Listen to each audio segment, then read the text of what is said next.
So let's just talk about the man who's just got fired. That's the CEO of Texas State Utility Company, who's been fired in the wake of the deadly February power outages, while Wall Street moves the latest weekly jobless claims. We're bringing in Andrew Schmertz, my colleague, now to discuss this and other headline grabbers. Good evening, Andrew. It's looking a very pretty ugly day for stocks, for metal prices, and it looks like everything is in between, with the exception of crude oil. That's exactly right. The stock market is down for a fourth straight day. The Dow is at its session lows right now, down about 450 points. The Nasdaq trading down better than 300 points. What's driving this? Rising interest rates and a tech sell-off. As you mentioned, oil stocks performing well, however, as the energy sector gets more solid footing. But those tech stocks and those rising interest rates are a concern for traders. The Nasdaq is now down for the entire year, and it's off by about 10% from 52-week highs. That is sort of correction territory for the markets. Meantime, there was some encouraging economic news, a little bit of economic news that's encouraging. The Labor Department reporting weekly jobless numbers came in. 745,000 Americans filed for first-time unemployment benefits. That's down from the 750,000 expected. Still a challenging labor market, but when you combine that with the stock market tends not to like too hot of a labor market because that creates inflationary pressures, of course, and possible job shortages. We're a long way away from that, but the markets may be getting ahead of themselves. The tech sell-off is a little bit of a concern for those on Wall Street because it's unclear why companies like Apple, which is typically not a cyclical company, has been really hit in this sell-off. Tesla shares are down as well. There's been a bunch of selling on Tesla shares. That's a little bit more understandable, but Apple is a little bit more of a concern. But the tech sell-off is really broad-based, and the energy buying is broad-based as well. So possibly a move out of more speculative tech stocks, not that Apple's speculative, but some of those stocks speculative, into more traditional long-term plays in the oil sector. Interesting. From the Wall Street, let's go straight to Texas, where the CEO of the state utility company has been kicked into the cold. What were the reasons given? Yeah, he was kicked out into the snow, you might say, in Texas. The CEO of the Texas Power Grid was fired today. Bill Magnus, CEO of Electric Reliability Council of Texas, or ERCOT.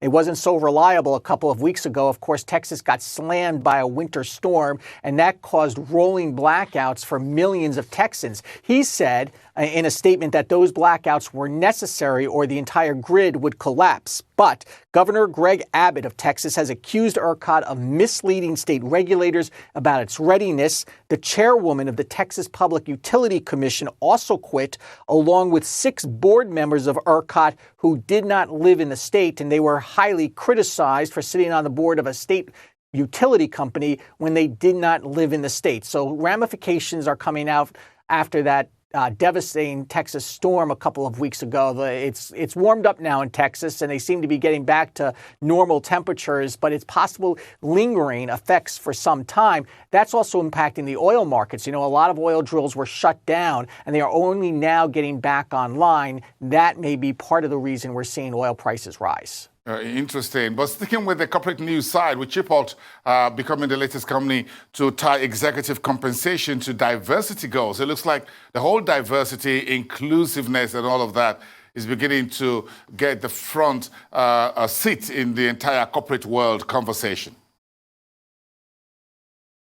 Yeah, that's absolutely right. Corporations feel they need to have a diversity as well as a sustainability plan, and they are putting their money where their mouth is because they're tying executive compensation to those plans. So Chipotle joins the likes of McDonald's and Starbucks in doing this. Starting this year, 10% of executive compensation will be tied to meeting their diversity goals. This includes 37 million pounds of organically produced ingredients, that's for sustainability, and promoting people of color into management positions. So there's some steps in this direction among the corporations. It's only 10% of their compensation, but it's the first time that companies are signing on board tying compensation goals directly to these two issues of diversity and sustainability. Okay, great. We're sticking with some corporate news, but this time from Oprah-backed oat milk. Oatley is planning to go public. Are they ready to go public already? Will there be some milkshake, whatever it is, on the floor of the New York Stock Exchange? Yes, it's all over spilled milk. Oatley is planning to go public. Oatley is the plant-based milk, so it's not really milk. It's plant-based milk. I had it this morning in my coffee. It tastes pretty good. It's filed confidential paperwork with the Securities and Exchange Commission to have an initial public offering sometime in the next few months. It's likely going to happen over the summer.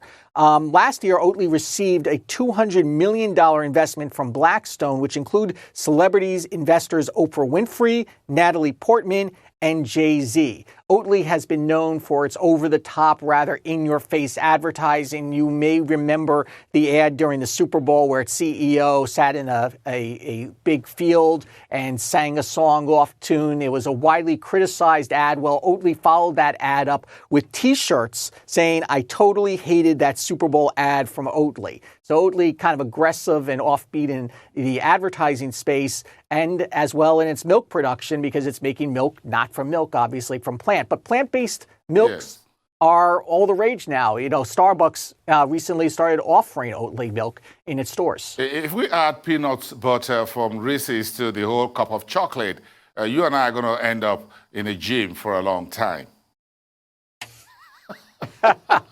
Indeed, if we have Reese's Pieces and Reese's Peanut Butter Cups, the gym is calling, no doubt about it. But what the Reese's Peanut Butter Cup has announced that it is doing away with chocolate for a limited time offering only. The two tastes that great taste together, that commercial, you know, that it tastes great together. Well, now it's going to be alone. The new peanut butter cup is called the Ultimate Peanut Butter Lover's Cup, and the chocolate coating that we've all come to love will be removed, so it's 100% peanut butter. This is only temporary. Don't go into a panic. I prefer the green drink. Oatley, support Oprah, cheer up the big lady. Thank you so much for bringing the show to a close tonight, Andrew, on Wall Street.